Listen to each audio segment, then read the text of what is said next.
त्रिवेज मीडियाच्या प्रेक्षकांचं पुन्हा एकदा स्वागत। आज आपण आपल्या महनी अतिथींशी बोलणार आहोत। अनेक विषय आहेत। इलेक्ट्रोल बॉन्डच्या संदर्भातलं पारदर्शितेचा विषय आहे, त्याचबरोबर निवडणूक आयुक्त अरुण गोयल यांच्या राजीनाम्याचाही विषय आहे आणि अनेक राजकीय पक्षांनी, देशातल्या अनेक माध्यमांनी असा कयास लावला होता, अंदाज केला होता की मार्च 14 पर्यंत, म्हणजे 14 मार्च 2024 पर्यंत देशाच्या लोकसभेच्या निवडणुका घोषित होतील, परंतु त्या दिशेने अजूनही कोणती हालचाल नाही। याचं कारण निवडणूक आयोगामध्ये 2 आयुक्तांची पदं रिक्त आहेत। ती पदं केव्हा भरली जातील, कशी भरली जातील आणि त्या संदर्भात काय होईल आणि निवडणुकांच्या घोषणांच्या संदर्भात नेमकं काय होणार आहे, या थोडंसं ॲज्युम्शन असणारा, अंदाज असणाऱ्या या विषयावर आपण आज बोलणार आहोत। आणि आपल्या सोबत आहेत माननीय विश्वास उडगे सर। आपले पुन्हा एकदा धन्यवाद सर। 14 मार्च 2024ला देशाच्या लोकसभा निवडणुका घोषित होतील असा राजकीय पक्ष आणि प्रसार माध्यमांचा अंदाज होता, पण आज तसं काही घडताना दिसत नाही। नेमकं काय वाटतं आपल्याला? तुम्ही म्हणताय ते बरोबर आहे की वर्तमानपत्रांनी हेडलाईन दिली होती की 12 मार्चला या गोष्टी म्हणजे निवडणूक आयोग पत्रकार परिषद घेऊन संपूर्ण 2024च्या निवडणुकीचा कार्यक्रम जाहीर करतील आणि फार उशीर झाला तर 14 तारखेपर्यंत होईल। पण आज आता आपण 13 मार्चला आहोत आणि परिस्थिती अशी आहे की अरुण गोयल यांनी 7 तारखेच्या रात्री 10 वाजता आपला राजीनामा दिला। आता म्हणजे राजीव कुमार हे इलेक्शन कमिशनर आहेत आणि त्यांच्या हाताखाली जे 2 हाताखाली म्हणण्यापेक्षा त्यांचे इक्विव्हॅलेंट, पण दोघांमध्ये एक इलेक्शन कमिशनर असतो आणि दोघे इक्विव्हॅलेंट असतात। तर त्या अरुण गोयल जे होते त्यांनी 7 तारखेला राजीनामा दिला आणि त्याच्या दुसरे जे गृहस्थ होते पांडे नावाचे, त्यांनी मागच्या महिन्यामध्ये त्यांचं मला वाटतं सुपर ॲन्युएशन झालं, म्हणजे त्यांचं संपलं, म्हणजे नोकरीच संपली त्यांची। त्यामुळे एक जागा रिकामी होती आणि दुसरी जागा अचानकरित्या रिकामी झाली, म्हणजे 2 जागा रिकाम्या झाल्या। आता दुसरी जागा जी रिकामी झाली म्हणजे गोयल यांच्या राजीनाम्यातून त्याच्या आधी म्हणजे त्याच्या दुसऱ्या दिवशी म्हणजे 8 तारखेला इलेक्ट्रोल बॉन्डचा निर्णय सुप्रीम कोर्टाने जाहीर केला। आता इलेक्ट्रोल बॉन्डच्या संदर्भात स्टेट बँक ऑफ इंडियाने एक पोझिशन घेतली होती की आम्ही 5 तारखेला ते कोर्टात गेल्यानंतर की आम्हाला जून महिन्यापर्यंत वेळ द्या, आणि त्यांनी काय लपवायचंय, अरुण गोयलनी काय झाकायचंय, काय उघड करायचंय, हे सगळे वाद होते आणि त्याच्यामध्ये गृहमंत्र्यांचं आणि पंतप्रधानांचं पण नाव घेतलं जात होतं। त्या दिल्लीच्या ज्या खबरी आहेत की हे जे काही दबाव आहेत की नाही ही माहिती उघड होता कामा नये, या सगळ्या प्रक्रियेमध्ये या प्रचंड तणावातून अरुण गोयलनी राजीनामा दिला। हे दिल्लीतून येणाऱ्या बातम्या आहेत। पण मी असं म्हणतो की चंदीगडचा मेयरल इलेक्शनच्या वेळेस याच सुप्रीम कोर्टाने आपच्या निवडणुकीमध्ये जी हेराफेरी केली, ज्या निवडणूक अधिकाऱ्याने, ती संपूर्ण निवडणूकच रद्द ठरवली न ठरवता त्यांनी ज्या पद्धतीने आपच्या माणसाला, आणि काँग्रेस आणि आपचं सख्य असताना तिथे 8 मतं खाडाखोड करून हे केली, त्या माणसाला ती निवडणूक तेवढीच रद्द करून त्यांनी आपच्या माणसाचं मेयरपद रिस्टोअर केलं। हा सुप्रीम कोर्टाचा एक ऐतिहासिक निर्णय होता। त्याचबरोबर त्यांनी असंही सांगितलं की ही हेराफेरी करणारा जो निवडणूक अधिकारी आहे याचं प्रॉसिक्युशन करा। म्हणजे सुप्रीम कोर्टाने इलेक्शन कमिशनला वॉर्निंग दिली की हा तुझा जो निवडणूक आयुक्त आहे चंदीगड मेयरला, याला अशी शिक्षा होईल कारण का तो तुमची स्वायत्तता तो घालवून तो निष्पक्षपणे न करता तो कोणाची तरी बाजू घेतो आणि कोणाच्या दबावाखाली त्याने ही मतं फोडली, हे केली। अर्थातच प्रत्येकाला माहिती आहे की प्राईम मिनिस्टरच्या ऑफिसमधून काय दबाव होतो, कारण काही माणसं चंदीगडच्या इलेक्शनच्या वेळेस भाजपमध्ये प्रवेश करून झाली होती। म्हणजेच अरुण गोयल यांच्यावरती 2 प्रकारचे दबाव होते, म्हणून त्यांच्या राजीनामा दिला। माझी माहिती अशी होती की ते कदाचित अरेस्ट होऊ शकले असते, ही भीती त्यांना होती। आणि दुसरी भीती काय की इलेक्शन कमिशन म्हणून म्हणजे सुप्रीम कोर्टाचा बॉन्ड इलिगल आहे हा निकाल येऊ शकतोय याचा अंदाज आल्यानंतर आपल्या हातून अशा तऱ्हेची कृती झाली तर आपल्याला जेलच होईल, याची सुद्धा त्यांना जाणीव झाली होती आणि त्यांनी राजीनामा दिला। आज सगळेजण म्हणतात की त्याच्याविषयी आपण असं कसं बोलू शकतो, त्यांनीच बोललं पाहिजे। पण जर ते बोलले तर आज बोलणाऱ्यांची काय हालत होऊ शकते, पत्रकारांची, विद्यार्थ्यांची, राजकीय नेत्यांची, ह्याची आपल्याला कल्पना आहे। गेल्या 10 वर्षातला जो दहशतवाद आहे त्याचे बळी अनेक लोक आहेत। तर अरुण कुमार गोयल हे काही फार मोठे नीतिवान होते अशातला भाग नाही, कारण का त्यांनी 22 मध्ये जेव्हा त्यांची म्हणजे VRS घेऊन एक IAS officer ministry of heavy and industrial ministry मधला बाहेर पडतो, प्रिन्सिपल सेक्रेटरी VRS घेतो आणि मोदी साहेबांचा आवडता मनुष्य तो आता इलेक्शन कमिशनर मध्ये नंबर 2 ची पोझिशन घेतो. 2027 पर्यंतची त्याची ऑर्डर आहे. म्हणजे जर त्यांनी राजीनामा दिला नसता तर पुढच्या वर्षी राजीव कुमार निवृत्त झाल्यानंतर 2025 मध्ये तेच निवडणूक आयुक्त झाले असते. असा मोदींच्या आखो का तारा हा मनुष्य भीतीपोटी गेला, त्या सुप्रीम कोर्टाच्या दडपणापोटी गेला, तर त्यांच्या अगेन्स्ट सुप्रीम कोर्टामध्ये एक केस चालू होती. म्हणून मेयरल इलेक्शन चंदीगडचं हा एक धडा. यांनी जो धसका घेतला तो काळा पैसा बाहेर येण्याच्या शक्यतेमध्ये आपला हातभार असेल तर आपली काय हालत होईल, आणि म्हणून त्यांनी आधीच राजीनामा दिला. त्यांनी राजीनामा दिल्यानंतर 2 जागा रिकाम्या झाल्या. या 2 जागा रिकाम्या करण्याकरिता पंतप्रधानांनी 15 तारखेला एक ती काय निवडणुकीची जी काही समिती आहे त्याची मीटिंग बोलवण्याचं ठरवलं. काल असं समजलं की 15 तारीख नाही 14 तारीखच. एवढे भांबावलेलं हे सरकार आहे. आणि माझं असं म्हणणं आहे की तुम्ही जो प्रश्न विचारला की 12 तारखेला निवडणुकांचं वेळापत्रक जाहीर करणं, ज्या निवडणूक आयोगाने आधीपासून तयारी केली होती, आता संपूर्ण निवडणूक आयोग हाच कॅमेऱ्याच्या मध्यभागी आलेला आहे. आणि पूर्णपणे निवडणूक आयोग सक्षमरित्या केव्हा निवडणुका जाहीर करेल हे आता सुप्रीम कोर्टापुढे येऊ घातलेल्या 2 महत्वाच्या गोष्टी आहेत त्याच्यावरती अवलंबून आहेत. पहिली गोष्ट मी स्पष्टपणे म्हणू इच्छितो, इलेक्ट्रल बॉन्ड संविधानाच्या विरोधात आहेत, ते पारदर्शक नाहीत, किंबहुना काळा पैसा आम्ही उघड करू असं सांगत अरुण जेटली यांनी बजेटमध्ये मनी बिल आणून ते बजेट पास करून घेतलं. आणि मग जे नोटिफिकेशन निघालं त्या नोटिफिकेशनमध्ये नावं जे बॉन्ड विकत घेतील 1,000, 10,000 त्याच्या पट्टीमध्ये आणि 1 कोटी त्याच्या पट्टीमध्ये बॉन्ड विकत घेतील त्यांची नावं जाहीर करायची नाही, नोटिफिकेशन लिहिलेलं आहे. आणि म्हणे बँकिंग सिक्युरिटी लॉमध्ये देता येणार नाहीत असं तेव्हा लिहिलेलं आहे. आम्ही सर्वांनी तेव्हा त्याला विरोध केला होता. काँग्रेस पक्षासकट सर्व डावे पक्ष आणि पत्रकारांनी विरोध केला होता. एवढंच नाही, रिझर्व्ह बँक ऑफ इंडिया आणि सेबीने पण विरोध केला होता. असं असताना तो कायदा आला आणि ते इलेक्ट्रल बॉन्ड आता 16,000 कोटी राजकीय पक्षांकडे, त्यातले 95% एकाच भारतीय जनता पक्षाकडे गेले. असं जेव्हा सगळं उघडकीस झालं आणि सुप्रीम कोर्टाने सांगितलं हे अपारदर्शक आहे, हे घटनेला धरून नाही, RTI सुप्रीम आहे, त्यामुळे RTIच्या लोकांना तुम्ही ही माहिती दिली पाहिजे. इलेक्शन कमिशनने ही माहिती वेबसाईटवर टाकायला पाहिजे. पण इलेक्शन कमिशन कसं टाकेल? भारत सरकारने रोखलेलं आहे.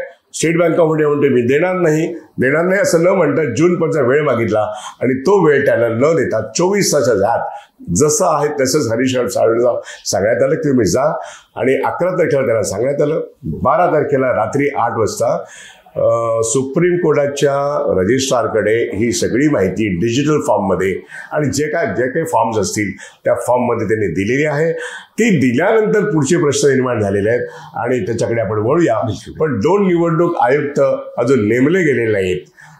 इलेक्ट्रल बॉन्ड रद्द झाले आहेत. इलेक्ट्रल बॉन्ड विषयीची स्टेट बँक ऑफ इंडियाची माहिती सुप्रीम कोर्टाच्या वेबसाईटवरती आलेली आहे आणि त्यानंतर एक नवीन प्रश्न उपस्थित झालेला आहे. म्हणजे निवडणूक आयोग जो आहे 2 आयुक्तांच्या शिवाय देखील यापूर्वी म्हणजे TN शेषन हे निवडणूक आयुक्त असताना त्यांच्या काळापर्यंत निवडणूक आयोग हा 1 सदस्यीय होता. हो. पण त्यांनी आचारसंहितेचा जो बडगा उगारला आणि राजकीय पक्ष थोडे भांबावले आणि त्यांनी तो बहुसदस्यीय केला. हो. एक निवडणूक आयोग असतानाही निवडणुका घोषणा करण्यात नेमक्या मग अडचणी काय असू शकतात? हा तर फार महत्वाचा प्रश्न विचारलात की भारतीय निवडणुका ह्या 1952 सालापासून झालेल्या आहेत.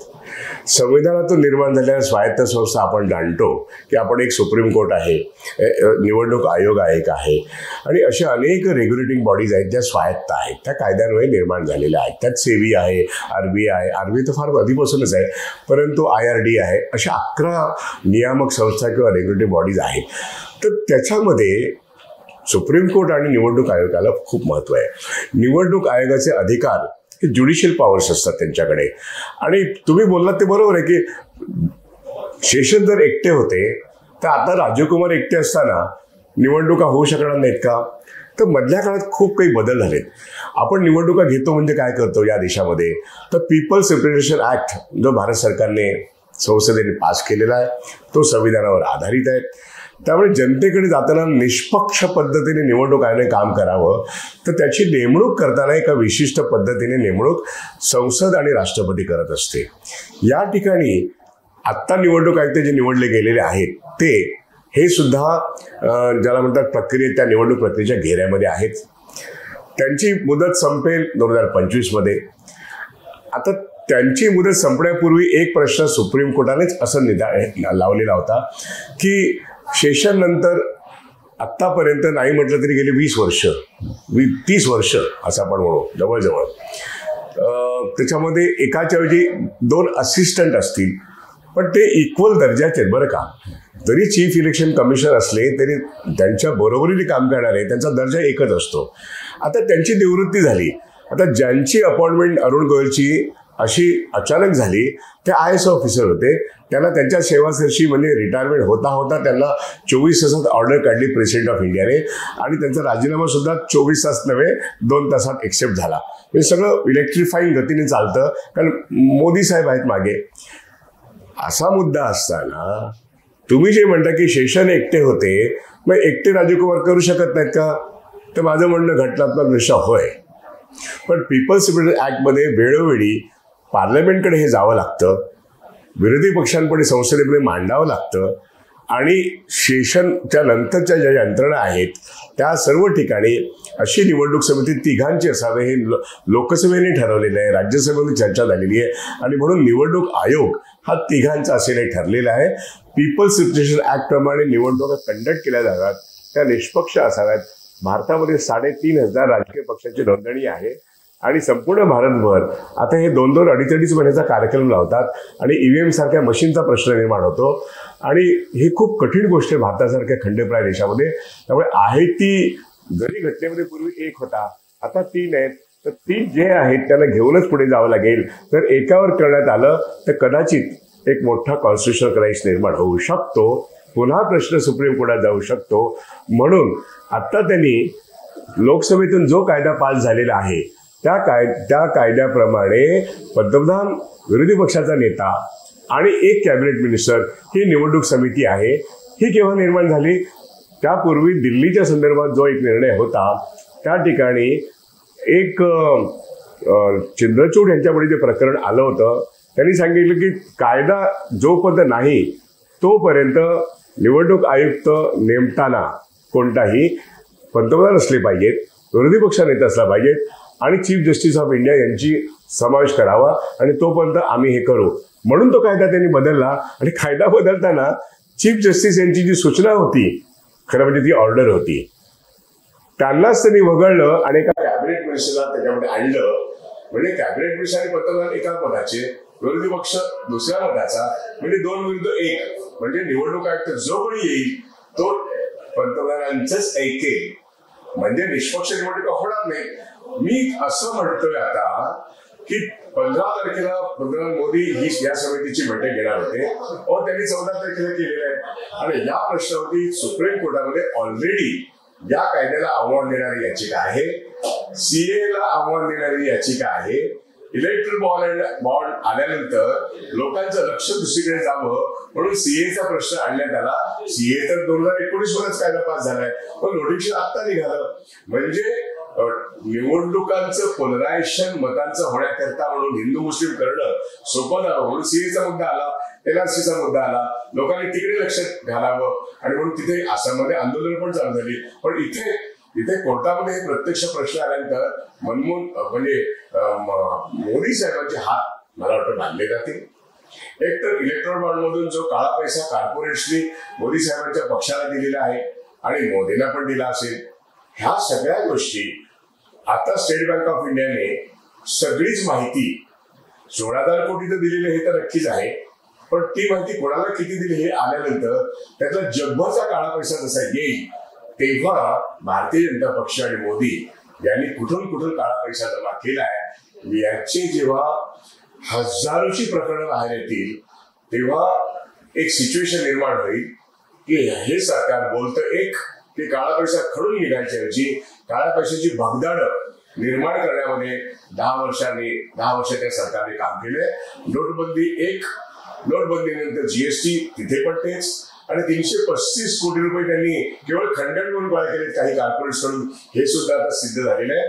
आणि आता इलेक्ट्रिक बॉन्ड म्हणजे हा खंडणीचाच प्रकार आहे. अशा तऱ्हेने सिद्ध होत आहे आणि सिद्ध झालेले पण आहे. या परिस्थितीमध्ये निवडणूक आयोगाची नेमणूक करण्यासाठी जेव्हा तुम्ही हात घालाल उद्या, तेव्हा तो प्रश्न कोर्टामध्ये जाईल आणि तेव्हा चीफ जस्टिसने सांगितलेला निर्णय तुम्ही अवमान करता. तुम्ही सुप्रीम कोर्टाचा वारंवार अवमान करता.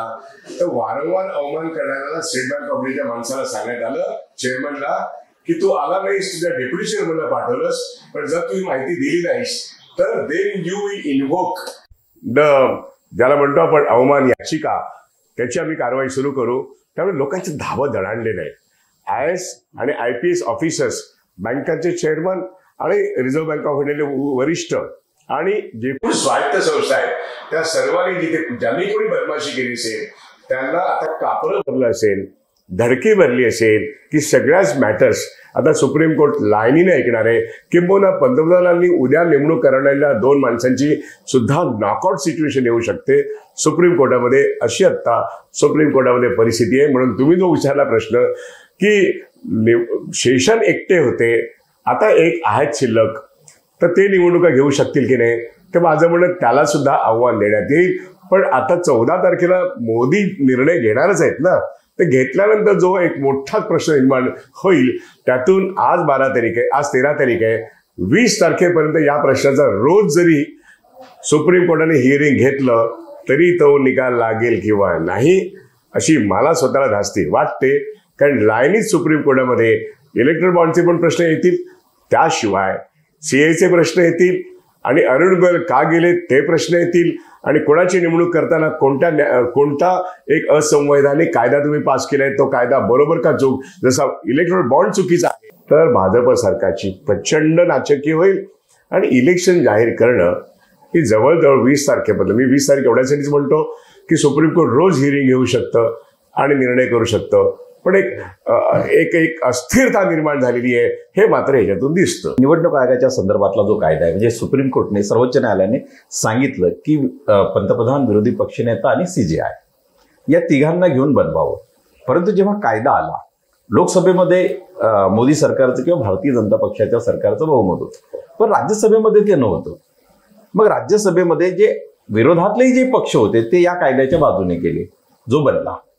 आणि TN शेषन जेव्हा त्यांनी आचारसंहितेचा बडगा उगारला आणि त्यानंतर राजकीय पक्षांची जेव्हा अडचण झाली, तेव्हा बहुसदस्यीय आयोग करण्यातही सर्व विरोधी पक्षही सामील होते त्याही काळामध्ये. म्हणजे निवडणूक आयोगाच्या भूमिकेसाठी सर्व पक्ष एकजूट होता. शेषन एकटे होते आणि त्यांचे एकाचे 3 झाले, याची चर्चा झालेली आहे. याची चर्चा होऊनच 3 झालेले आहेत.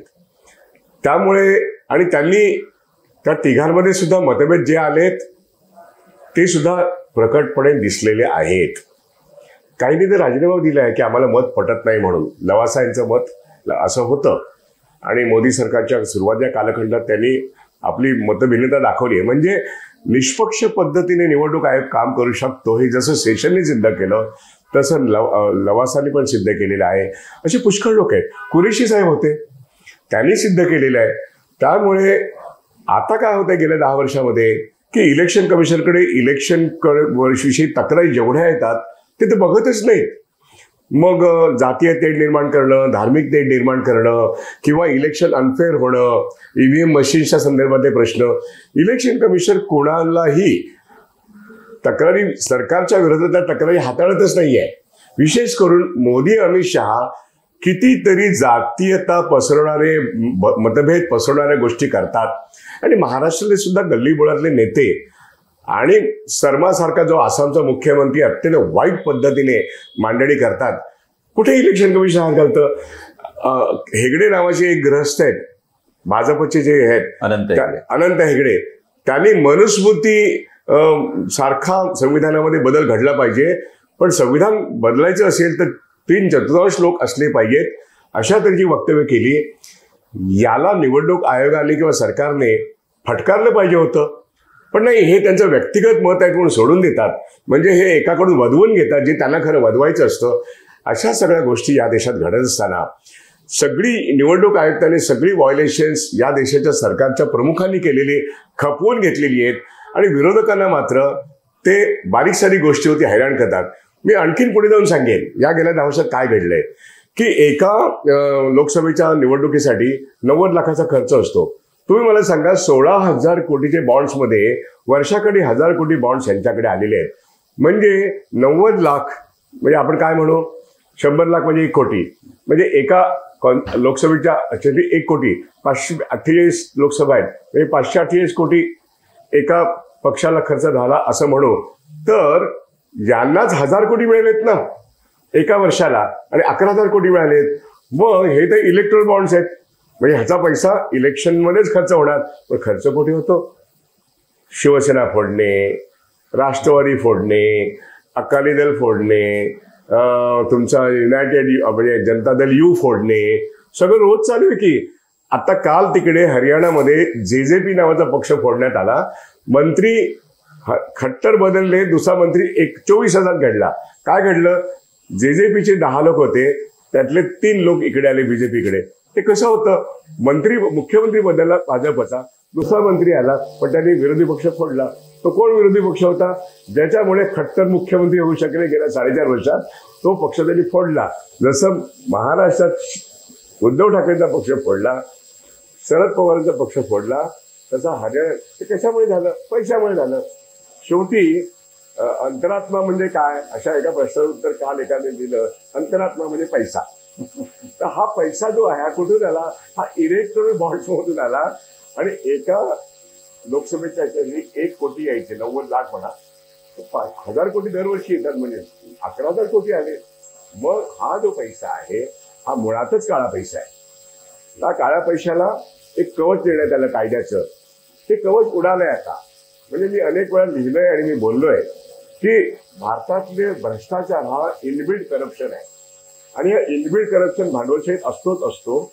पण निवडणूक आयोगाला अशा तऱ्हेने या देशाच्या सरकारने गंडवलेला आहे की बघा आम्ही मनी बिल आणलं, एक कायदा आणला आणि असं सांगितलं की तुम्ही 1,000 पासून ते 1 कोटीपर्यंत म्हणजे बघा आम्ही कायद्याने आणलं. कायद्याने तुम्ही काळा पैशाचे अनेक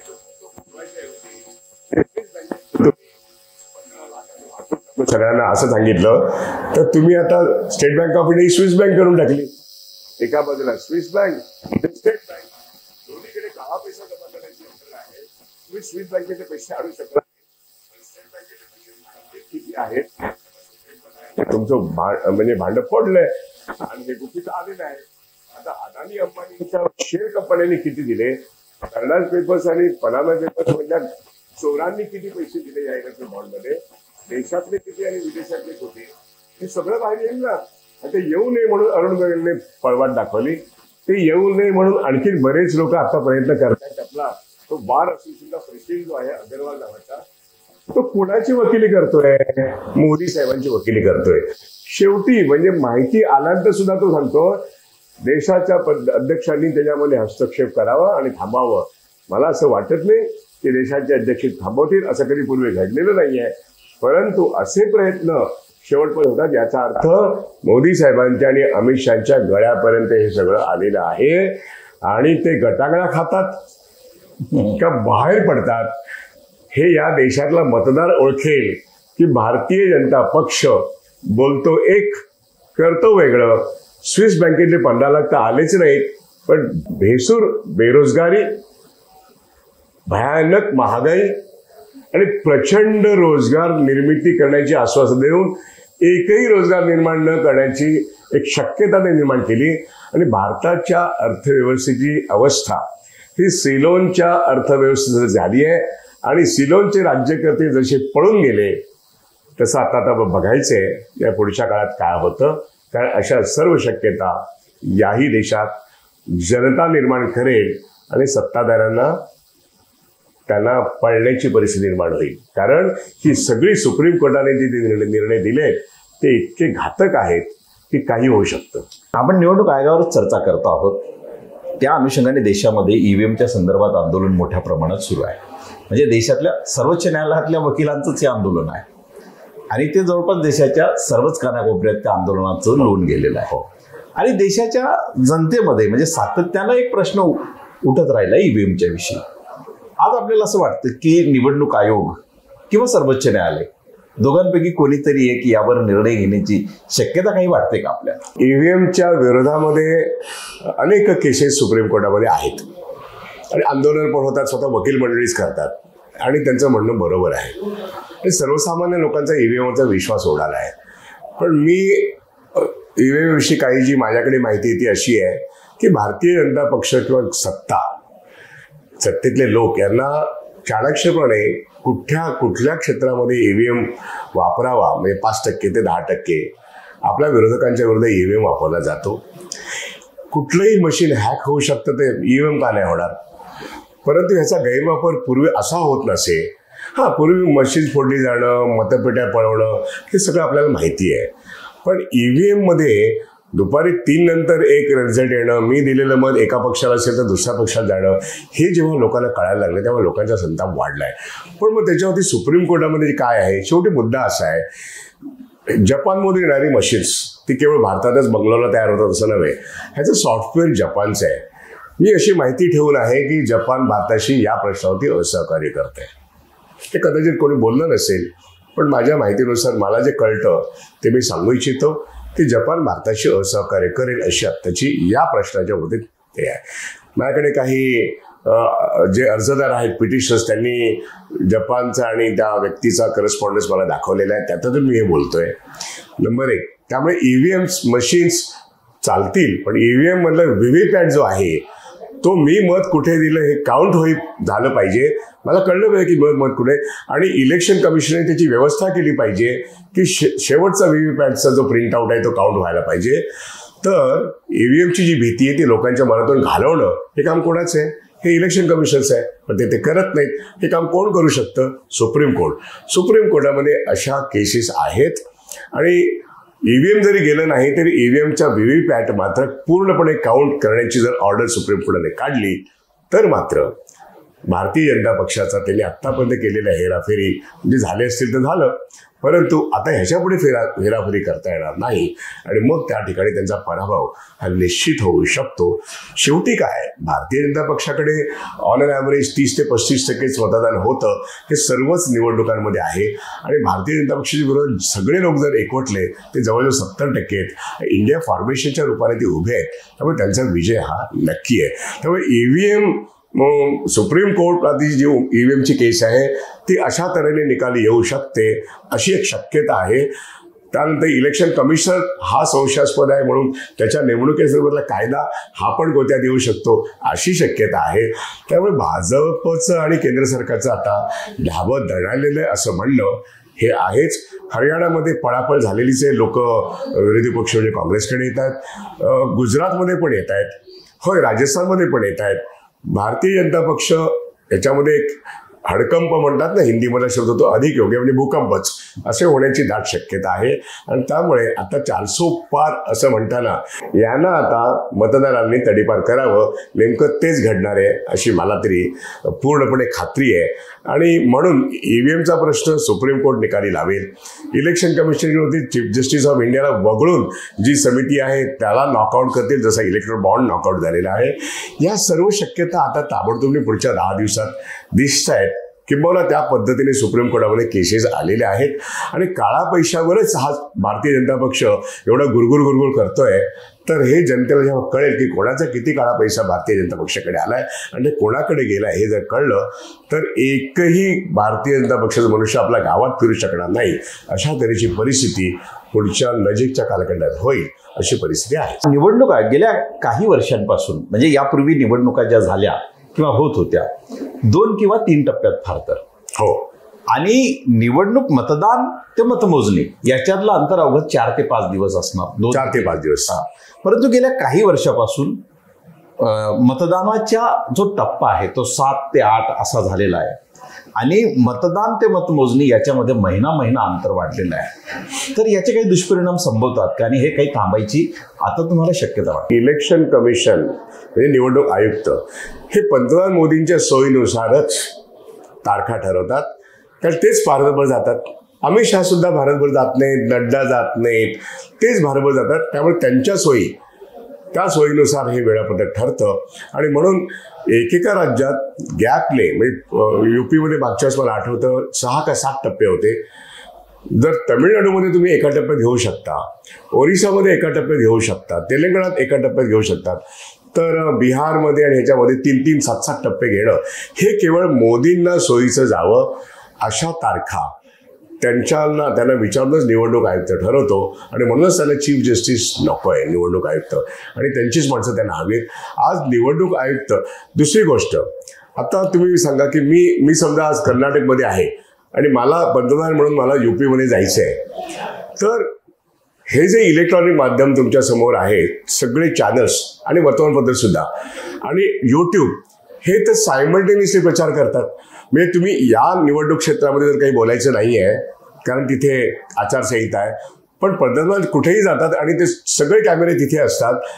कोणाला काही कळतं, म्हणजे प्रभाव न टाकले विशिष्ट एरियामध्ये हे जे काय असतं निवडणूक संपल्यानंतरच्या संध्याकाळच्या 6 नंतर 7 नंतरचं, तर दुसरीकडून येणारं युट्यूब आणि निवडणूक म्हणजे स्क्रीनवरती दिसतंय, म्हणजे मतदार प्रभावित होतोच ना. पण निवडणूक आयुक्त काय करणार आहे? ते तुमची निवडणूक चिन्ह आणि हेन तेन वगैरे किंवा त्यांचे पंतप्रधानांचे फोटो काढून टाकावं एवढं सांगतील, पण टीव्हीवरती ब्लॅकआउट तर होत नाही ना.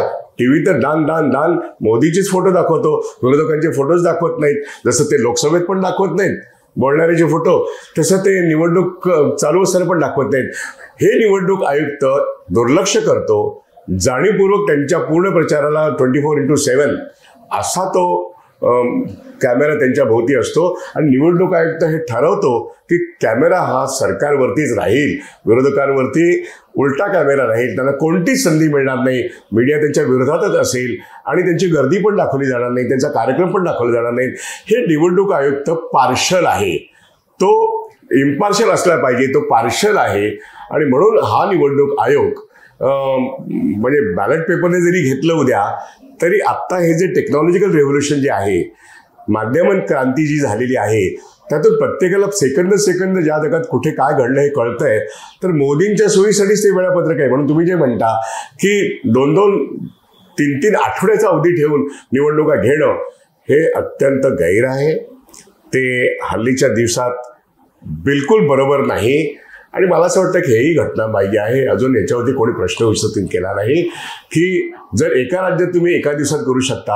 आणि दुसरं कारण काय सांगितलं जातं, CRPF एका राज्यातून दुसऱ्या राज्यामध्ये न्यावे लागतात आणि त्या तुमच्या EVM मशीनची सुरक्षा वगैरे ठेवायला लागतं. हे जरी असलं तरी भारतामध्ये CRPFची संख्या, पोलिसांची संख्या, निवडणुकीमध्ये काम करण्याची संख्या प्रचंड मोठी आहे. हा बागुलबुवा निर्माण केला जातो. आणि म्हणून मला असं वाटतं पंतप्रधानांच्या सोयीसाठीच निवडणूक आयोग काम करतोय आणि विरोधकांच्या विरोधातच तो निवडणूक आयोग काम करतोय असं सांगणारे 1000 प्रकरणं गेल्या 10 वर्षात आहेत. ज्या प्रकरणांमध्ये निवडणूक आयुक्त लक्षच घालू इच्छित नाहीत असं पण दिसतंय. आणि म्हणून निवडणुका पुतीन पण घेतात, निवडणुका चीनमध्ये पण होतात, पण भारतातल्या निवडणुका तशाच पद्धतीने करण्याचा जर या सरकारचा बेत असेल तर निवडणूक आयोगाने किमान हे पाठिंबा देता कामा नये. आणि याची तजवीज सुप्रीम कोर्टाने करण्याची गरज आहे. म्हणून तुमचा विचारलेला प्रश्न फार महत्वाचा आहे की 1.5 ते 2 महिने हा निवडणुकीचा कार्यक्रम चालवणं आणि या मधल्या काळामध्ये EVM मशीनची असुरक्षितता, त्या हॅक होण्याची शक्यता, त्या सगळ्या गोष्टी आहेत. म्हणून निवडणूक आयुक्त निष्पक्षपणे निवडणुका करतच नाहीत. आणि अनेक निवडणुकांच्या लिस्टांमध्ये एका अल्पसंख्याक समाजांची म्हणजे हजारो नावं गायब असतात. याची सुद्धा निवडणूक आयोग दखल घेत नाहीये तक्रार करून. जी गावं सरकारच्या विरोधात मतदान करतात त्यांना निवडणुकांच्या लिस्टमध्ये स्थानच नाही असं पण चित्र दिसतं. ही सगळी जबाबदारी निवडणूक आयुक्ताची आहे. आणि पीपल्स रिप्रेझेंटेशन ऍक्ट प्रमाणे निवडणूक आयुक्ताने जर काम केलं नाही तर उद्या निवडणूक आयुक्तावरती सुद्धा एक प्रकारे सुप्रीम कोर्टामध्ये दावा ठोकावा लागेल.